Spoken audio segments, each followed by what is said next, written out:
surga karena memiliki banyak kelebihan. Muti'ah itu masak, kalau nyediain laki makan piring, nasi, kobokan, lap, sayur, ikan, lengkap. Habis itu sapu ditaruh di meja, sapu lidi, tapi bukan dipotong kecil-kecil, sapu lidi seikat taruh di meja. Mana yang dimakan oleh laki, oh berarti laki doyannya ini. Yang enggak dimakan dikurangi menunya, berarti laki kita kurang suka. Dilihat selesai makan, ngelap lakinya dengan apa ini namanya, kobokan, dilapin. Dia duduk di situ, dia bilang, "Bang, bagaimana menu hari ini? Abang senang?" Kalau abang senang, alhamdulillah. Kalau abang tidak cocok menu hari ini sapu tolong gebuk saya, sebab saya belum bisa menyenangkan suami. Bini kita kayak begitulah. Ini yang benar nih. Bininya begitu, alhamdulillah. Tuh begitu tuh muti'ah.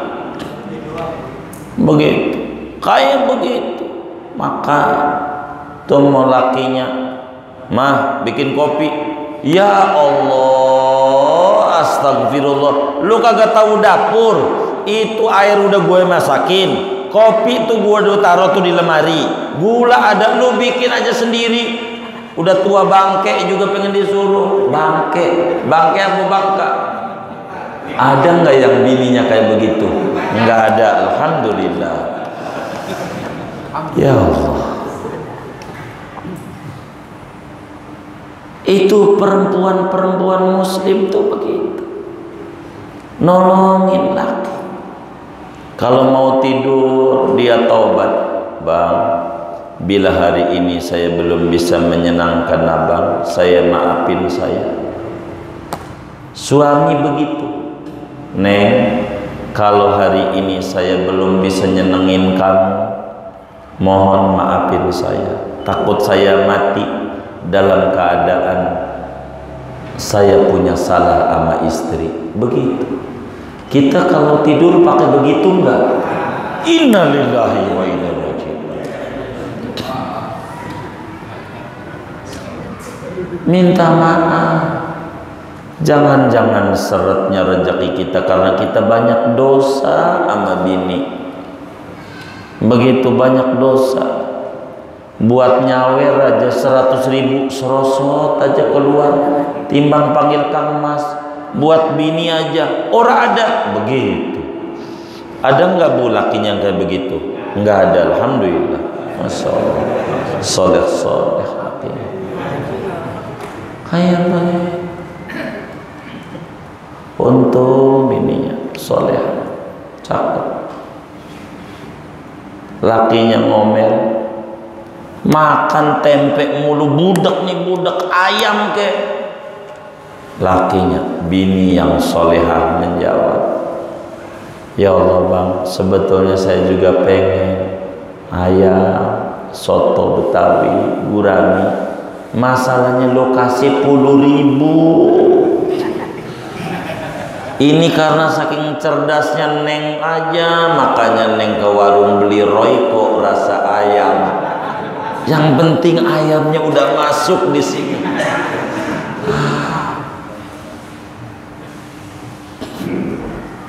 Itu cakep.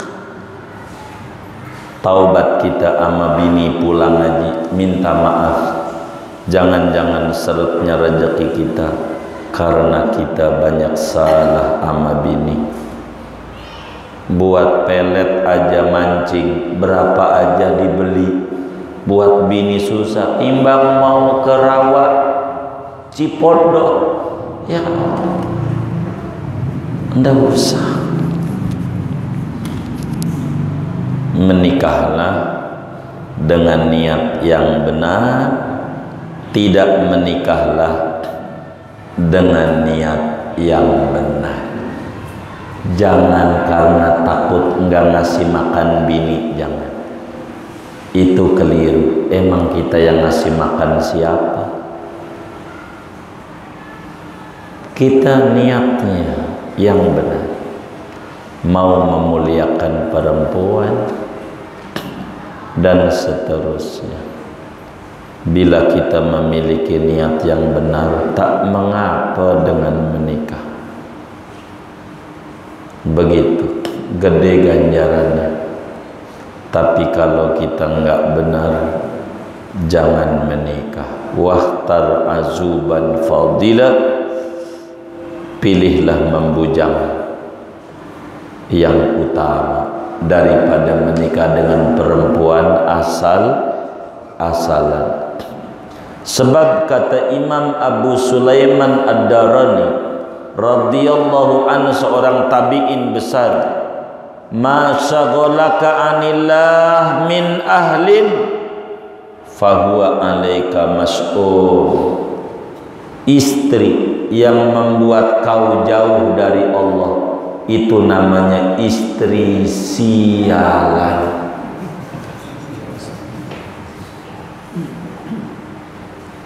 Lahannya jauh.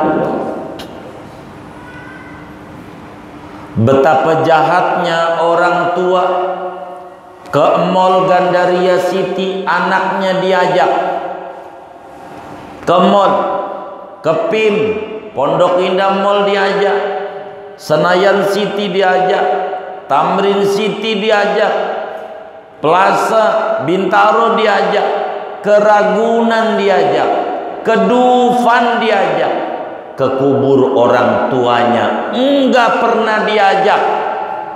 Enggak boleh kenal siapa kakeknya dia, tak boleh kenal.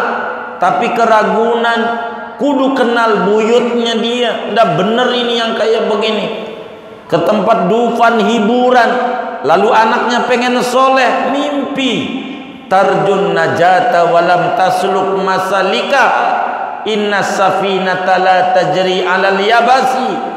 Anda pengen anak soleh, lalu Anda prosedurnya dibawanya ke Ragunan, ke Dufan, Ragunan, Dufan, ke tempat-tempat yang bener enggak kau ajak, ngimpi. Sebab perahu tak bisa jalan di daratan yang kering kerontang, karena bukan itu prosedurnya.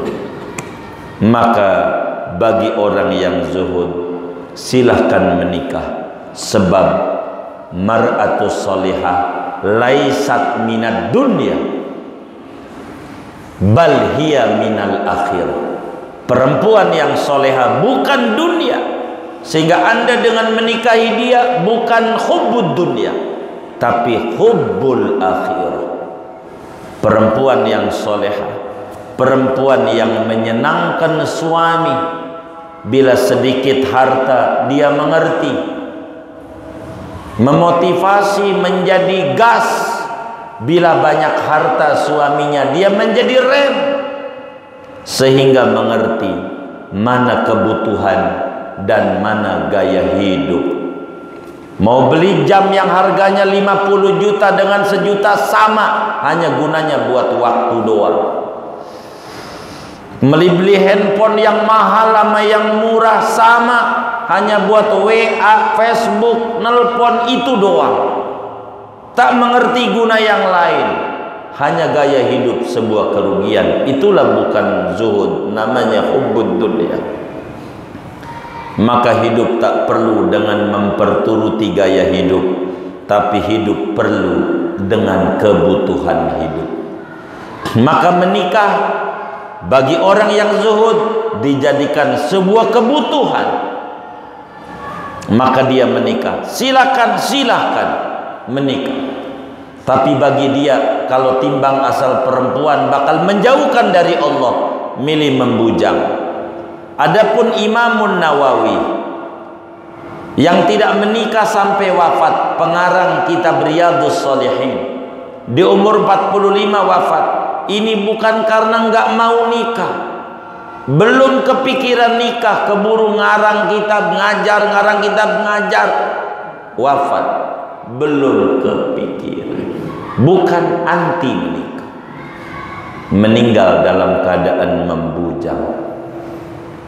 Kenapa? Sibuk mengarang kitab, sibuk baca Quran dengan wirid-wirid dia, enggak kepikiran.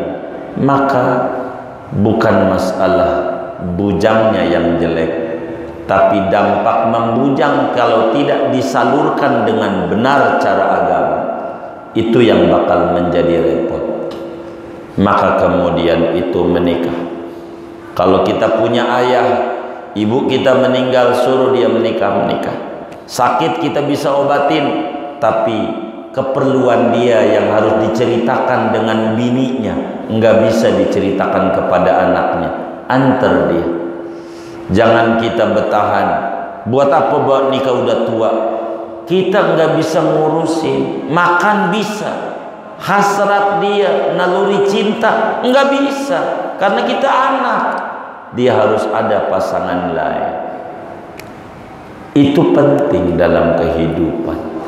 Jangan tidak menikah. Kalau kemudian menikah adalah cara untuk akrab dengan Allah Subhanahu wa ta'ala, jangan tidak menikah. Rugi, ibadah kita enggak sempurna, nyari duit kita kurang semangat karena enggak ada pemicu dan pemacu. Menikahlah asal niatnya benar. Bila dengan niat yang benar, keberkahan demi keberkahan akan dilimpahkan kepada kita. Amin, Allahumma amin. Kesimpulannya, tidak disebut hubbud dunia orang yang menikah. Watruk minal azwaji man masa'adat fi ta'atin, yang kudu ditinggalkan perempuan bila perempuan bukan makin dekat dengan Allah, malah bikin jauh kita dengan Allah. Itu yang hubbud dunya. Kalau kita bikin dekat dengan Allah, makin semangat ibadah kepada Allah bagus. Jangan sampai kita pergi ngaji ke majlis taklim bukan niatnya karena menuntut ilmu, kerugian. Niatnya di rumah pegel, bini nyanyi mulu, pegel, enggak ada tenangnya di rumah.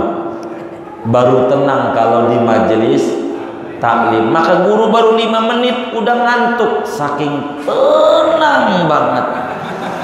Jangan sampai kita kayak begitu, sudah rugi.